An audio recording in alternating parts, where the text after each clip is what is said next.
चलो देखो, आज है ना, मैं आपको बहुत इम्पोर्टेंट चीज़ बता रहा हूँ जो आप सबके लिए बहुत जरूरी है। और ये सबके लिए क्या, 5th से लेके 10th तक के बच्चों के लिए बहुत इम्पोर्टेंट चीज़ है और हर एग्ज़ाम में ये आते भी है। जो क्या है, एलसीएम और एचसीएफ, लिस्ट कॉमन मेथड और लिस्ट कॉमन मल्टीपल और एचसीएफ का होता है हाईएस्ट कॉमन फैक्टर। हिंदी में अगर बात करें तो लघुत्तम समापवर्तक और महत्तम समापवर्तक। Least common multiple, highest common factor, ये दो चीज़ों के बारे में अपन को समझना है, जिसको हम एलसीएम और एचसीएफ कहते हैं। और एलसीएम निकालने की 3 मेथड इंपॉर्टेंट होते हैं। जैसे पहला होता है प्राइम फैक्टोरियल मेथड,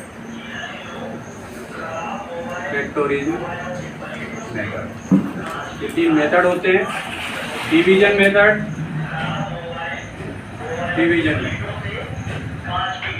फिर होता है ये थर्ड वाला लिस्ट मल्टीपल मेथड। ये 3 मेथड के द्वारा हम आपको एलसीएम कैसे फाइंड करते हैं और एचसीएफ कैसे फाइंड करते हैं वो हम बताएंगे। एचसीएफ तो सब इसमें सारे में नहीं आएंगे, लेकिन एलसीएम तीनों मेथड द्वारा हम निकाल सकते हैं। अब जैसे प्राइम फैक्टोरियल मेथड, जिसको हिंदी में बोलते हैं अभाज्य गुणनखंड विधि, उसके द्वारा एलसीएम या लघुत्तम समापवर्तक कैसे निकालना है वो तरीका आपको समझना है। तो अभाज्य गुणनखंड विधि में क्या होता है, जितने भी डिजिट होते हैं जितने भी नंबर होते हैं, सबका अलग अलग हम अभाज्य गुणनखंड निकालते हैं, यानी उसका फैक्टर निकालते हैं। जैसे 12 है, 15 है और 21 है, इसका आपको लघुत्तम समापवर्तक भी निकालना है और महत्तम समापवर्तक भी निकालना है। और इसको कैसे निकालेंगे, तो इन तीनों को अलग अलग इसका फैक्टर निकालना है। जैसे ये 12 है तो 12 का अलग निकालना है, 15 का अलग निकालो और 21 का अलग निकालो। इसमें हम भाग दे रहे हैं 2 से, 2 छके 12, फिर 2 3 6 और ये 3 1 3, ये 3 5 15 और ये 5 1 5, ये 3 7 21 और 7 1 7। इसको अलग अलग लिख दो। 12 का हो गया 2 × 2 × 3, कहां से आ रहा है, ये यहां से आ रहा है। ये 15 का कहां से आ रहा है, इधर बाहर जो नंबर आ रहा है 3 × 5। अगर ध्यान से समझोगे तो बहुत आसान है इसे समझना, और अगर ये नहीं समझोगे तो फिर कहीं नहीं समझ पाओगे आप। 21 है 3 × 7, ये सबका हमने क्या लिख दिया, अलग गुणनखंड लिख दिया। अब देखो इसमें तीनों में देख लो कि कॉमन क्या है, यानी तीनों में कौन सी संख्या मैच कर रही है। ये 3 इसमें भी है, 3 इसमें भी है और 3 इसमें भी है। इसको बोलते हैं कॉमन फैक्टर। जो सभी में मैच करता है उसको हम कॉमन फैक्टर बोलते हैं। यानी इसका कॉमन फैक्टर जो होता है वही होता है एचसीएफ होता है, एचसीएफ, हाईएस्ट कॉमन फैक्टर। इसको याद रखना है, इसका फुल फॉर्म होता है हाईएस्ट कॉमन फैक्टर। अब इसमें से हाईएस्ट कॉमन फैक्टर कितना है, 3, तो ये हो गया आपका एचसीएफ। अब अगर इसको एलसीएम निकालना है इसी के द्वारा, तो एलसीएम निकालने के लिए ये जो कॉमन फैक्टर है वो भी लिखना है और जो कॉमन नहीं है वो भी लिखना है। जैसे ये 2 × 2, ये कॉमन नहीं है, सब में नहीं मिल रहा है, लेकिन 2 × 2 भी लिखना है। इसके बाद ये 3 कॉमन है सब में, तो 3 लिख दो एक बार। इसके बाद ये 5 है, 5 लिख दो और एक बार 7 लिख दो। फिर इसका इंटू कर दो। अब 2 2 4, 4 3 12, 12 5 60 और 67 420, ये 420। ये हो गया एलसीएम। कितना इजी है, कोई भी इसको अच्छे से समझ सकता है।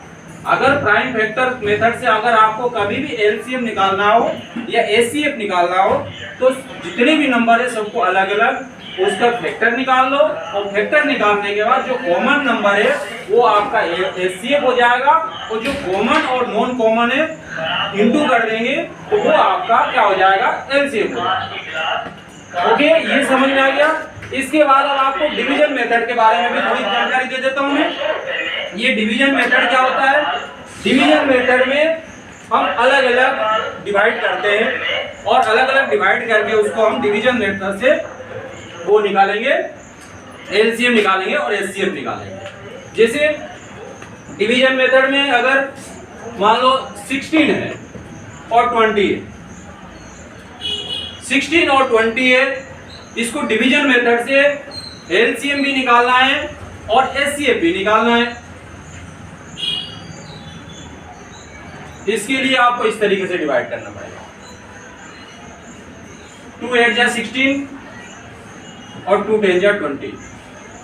फिर 2 से ये 2 चूक 8, 2 5 10, 2 दूनी 4 और ये 5। मैं हिंदी में भी बोल रहा हूँ और इंग्लिश में भी बोल रहा हूँ, तो आपको हिंदी में कभी टेबल बोल रहा हूँ, कभी इंग्लिश में बोल रहा हूँ ताकि दोनों को समझा जाए। फिर 2 1 जा 2 और ये 5, ये 5।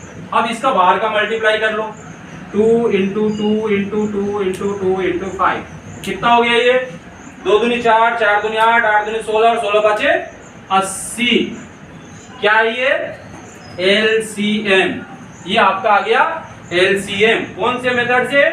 डिवीजन मेथड से एलसीएम। ये 5वीं क्लास वाले बच्चे भी निकालते हैं, तो ये आपको भी अच्छे से समझ में आना चाहिए। ठीक है, अब ये डिवीजन मेथड से हमने अगर एलसीएम निकाल लिए, अब इसी डिवीजन मेथड से अगर आपको क्या निकालना है? एचसीएफ निकालना है। डिवीजन मेथड से एचसीएफ निकालना है तो ये 16 से 20 में आपको इस तरीके से डिवाइड करना है। एचसीएफ निकालना है। 16 1 जा 16, एक बार में गया, फिर यहाँ पे डिवाइड किया, देख रहा ना, फिर डिवाइड किया, ये डिवाइड करने के बाद 16 आया, फिर इसमें माइनस किया तो 4 आया। 4 से इसमें डिवाइड करना है 16 में, ये 4 4 जा 16, ये पूरा कैंसिल हो गया। पूरा जिस नंबर से ये लास्ट में पूरी संख्या कट जाती है उसको हम, वही एचसीएफ कहलाता है। एचसीएफ, ये 4 हो गया, एचसीएफ हो गया 4। ये 4 से पूरा डिवाइड हो रहा है तो इसको एचसीएफ कहते हैं। ये सेकेंड नंबर का डिवीजन मेथड हो गया। डिवीजन मेथड से आपको एलसीएम भी बता दिया और एचसीएफ भी बता दिया। ओके, अब ये थर्ड वाला जो है list of multiple. List of multiple में क्या होता है? लिस्ट ऑफ मल्टीपल किसी भी, जैसे मान लो 16 है और वही 20 है, अभी जो अपन ने 16 और 20 का डिवीजन मेथड से एलसीएम भी निकाला और एचसीएफ भी निकाला। अब इससे अगर आपको लिस्ट ऑफ मल्टीपल, जिसको हम गुणज विधि बोलते हैं, इसको अभाज्य गुणनखंड विधि बोलते हैं, विभाजन विधि बोलते हैं और गुणज विधि बोलते हैं।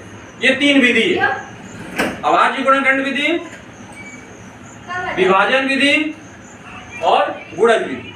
इसके द्वारा, गुणज विधि के द्वारा अगर आपको एलसीएम निकालना है तो हम इनका टेबल लिखेंगे। 16 का टेबल लिखना है 16, 16 दूनी 32, 16 तिया 48, 16 चौकी 64, 16 पाँचे 80, 16 छक्के 96।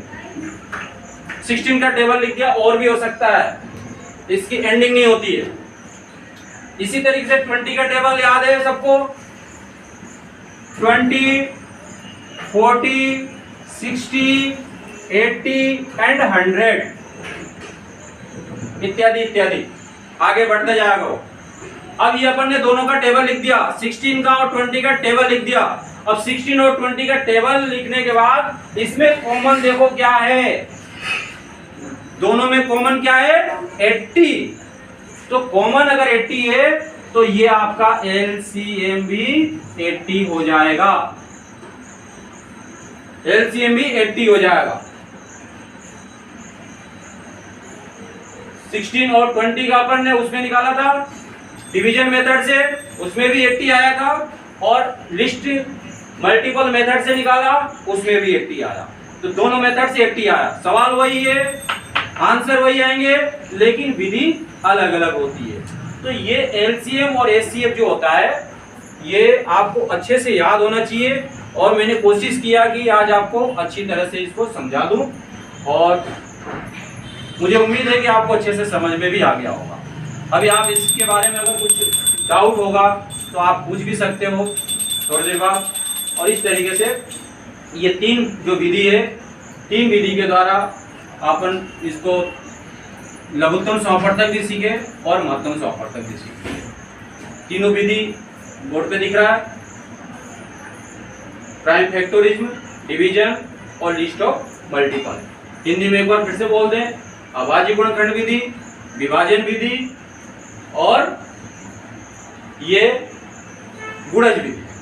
ये तीनों विधि के द्वारा लघुत्तम समापवर्तक और महत्तम समापवर्तक। ओके।